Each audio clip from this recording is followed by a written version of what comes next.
ہمارے رسول کی برتھ ڈے منانے کا کوئی رواج 400 سال تک نہیں تھا امت میں، 400 سال، بلکہ بعضوں نے تو 600 سال لکھا ہے، کہ بعد جو ہے ایک بادشاہ نے یہ رواج چلایا اور ڈھونگ مچایا، لوگ اس کے مخالف ہو رہے تھے تو اس نے یہ ربیع الاول کے چلا دیا، لوگوں کو اس روٹ پہ لگا دیا، تاکہ سب کام ڈاؤن ہو گیا۔ اور لوگوں کو ڈسٹریکٹ کرنا پڑتا ہے،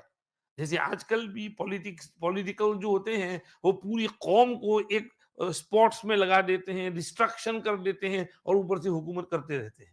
تو یہ ڈسٹریکشن پیدا کرنا ضروری ہے تاکہ ان پر رول کر سکے۔ تو اس نے ایسا کیا، وہ سیلیبریشن میں لگا دیا اور امت کو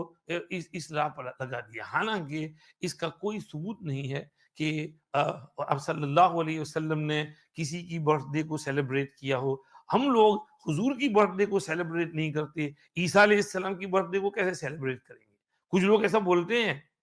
بعض صوفی لوگ، وہ حبیب جفری نے ایک دفعہ کہہ دیا، شیخ حبیب جفری، اس نے کہا کہ بھئی یہ کرسمس 25 دسمبر کو تو عیسیٰ علیہ السلام کی ولادت ہوئی ہے، تو ہم کو بھی عیسائیوں کے ساتھ خوشی منانی چاہیے۔ میں نے کہا یار کیسا پاگل آدمی ہے، ہم رسول اللہ کی برتھ ڈے کو منع کرتے ہیں اور یہ کہتے ہیں عیسیٰ علیہ السلام کی برتھ ڈے مناؤ، اور مسلمان جو ہیں وہ اس چکر میں پڑ جاتے ہیں۔